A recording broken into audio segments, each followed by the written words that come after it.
10 raisons pour lesquelles les hommes se séparent de leur maîtresse. Dans cette vidéo, nous parlerons des raisons qui peuvent amener un homme à décider de se séparer de sa maîtresse. Alors, commençons par le début. La première raison est, bien sûr, la peur. L'homme est un être vivant, il ressent toutes les émotions et il a aussi peur, il a plein de peur dans la tête. Au début, par exemple, en prenant une maîtresse, des hormones jouent en lui, le désir de chercher chez la maîtresse ce qui lui manque peut-être à la maison, mais avec le temps, de plus en plus de peurs naissent dans sa tête, il a peur de perdre ce qu'il a dans le meilleur des cas. Pour lui, il comprend qu'il serait bon de garder à la fois sa femme et sa maîtresse, mais il réalise que tout pourrait bientôt être découvert. Si sa femme est aimée et qu'elle satisfait de nombreux critères pour l'homme, il ne veut pas perdre sa famille. Dans ce cas, il aura peur. Et cette peur le pressurera. De quoi un homme peut-il avoir peur? Ce sont des risques matériels, par exemple. Il comprend que sa femme va le découvrir, qu'il y aura un divorce, qu'il y aura peut-être un partage des biens, et ainsi de suite. L'homme réalise qu'il peut perdre beaucoup et cela l'effraie. Ensuite, il y a les risques de réputation.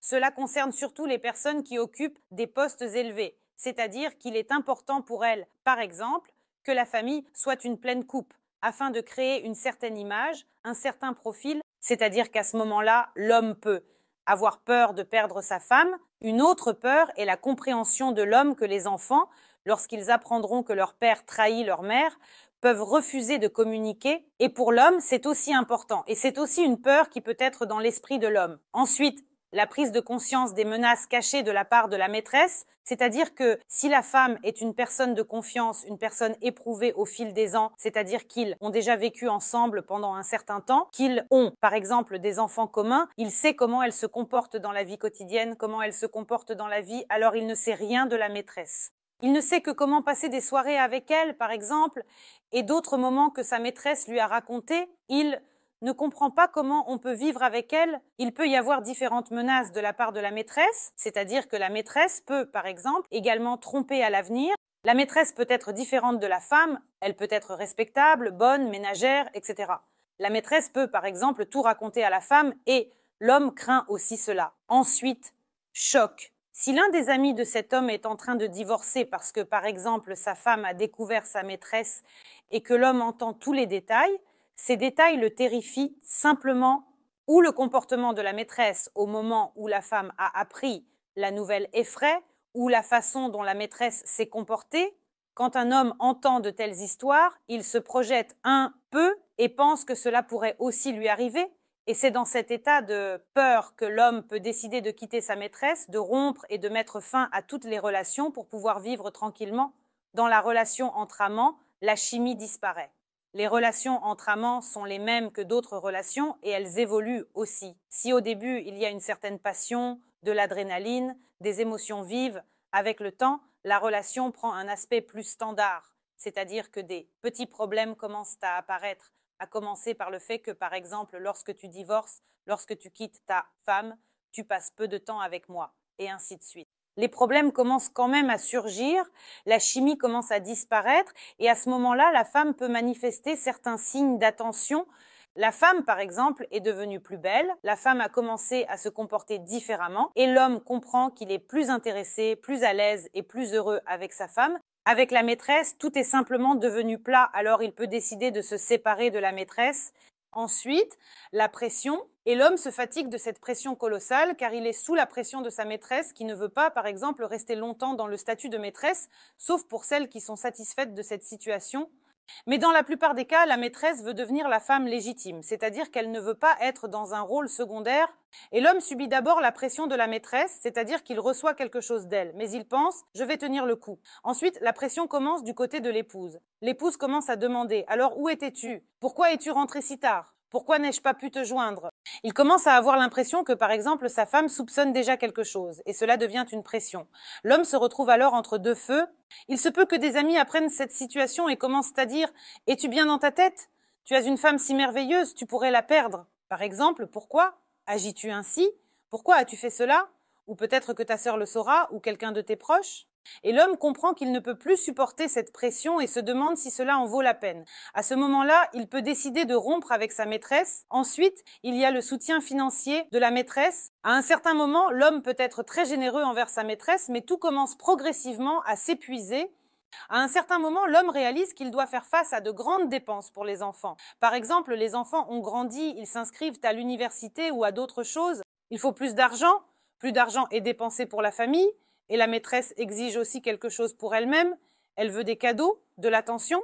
Et l'homme, en commençant à analyser ses dépenses, réalise que sa maîtresse représente une part de dépenses très importante, c'est-à-dire une énorme ligne de coûts, et que cet argent pourrait être utilisé, par exemple, pour sa famille, ou peut-être qu'une situation complexe s'est produite où l'homme a besoin d'argent, tandis que la maîtresse exige que son homme la soutienne, continue de lui offrir des cadeaux, et continue d'investir financièrement. Et à ce moment-là, l'homme peut penser que c'est trop cher pour lui. Ensuite, il y a le ressentiment envers la maîtresse. Cela peut aussi se produire. L'homme a appris que sa maîtresse avait quelqu'un d'autre. Cela signifie qu'il peut y avoir différentes situations. Soit elle s'est comportée différemment quelque part, soit il lui avait fixé un rendez-vous et elle a pris cela, par exemple, à la légère et ne s'est pas présentée, etc. En d'autres termes, un homme peut se sentir offensé pour n'importe quelle raison et ce ressentiment peut être un tel déclencheur pour prendre la décision. Qu'est-ce que je fais avec cette femme? Pourquoi? Pourquoi? En effet, je pourrais perdre ma famille. Même une petite rancune peut tout bouleverser au point que l'homme décide de rompre avec sa maîtresse. Ensuite, il a réalisé l'absence de perspective dans la vie commune avec sa maîtresse. C'est une situation où l'homme a peut-être déjà quitté sa femme et a commencé à vivre avec sa maîtresse. Et maintenant, ce ne sont plus des rencontres agréables, des feux d'artifice, des émotions. Maintenant, la maîtresse commence à se comporter de plus en plus comme une épouse.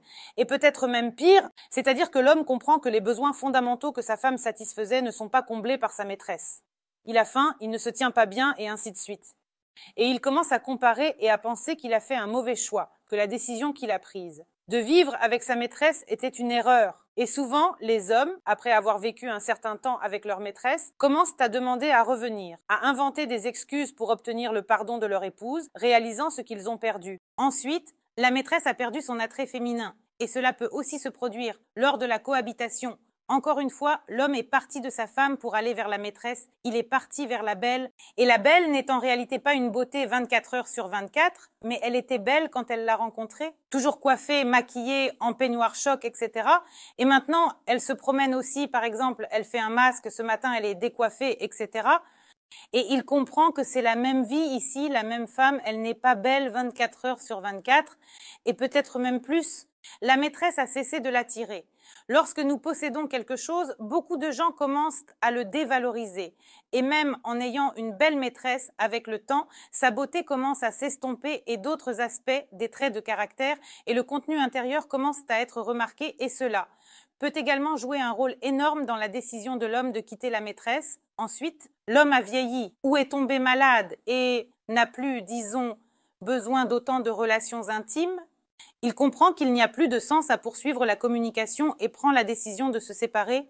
Ensuite, la conscience, c'est ce qui peut jouer, disons, sur la conscience de tels hommes. C'est-à-dire qu'à un certain moment, il comprend qu'il trahit sa femme et que sa femme, en principe, est une bonne femme. Sa conscience joue par rapport à la femme.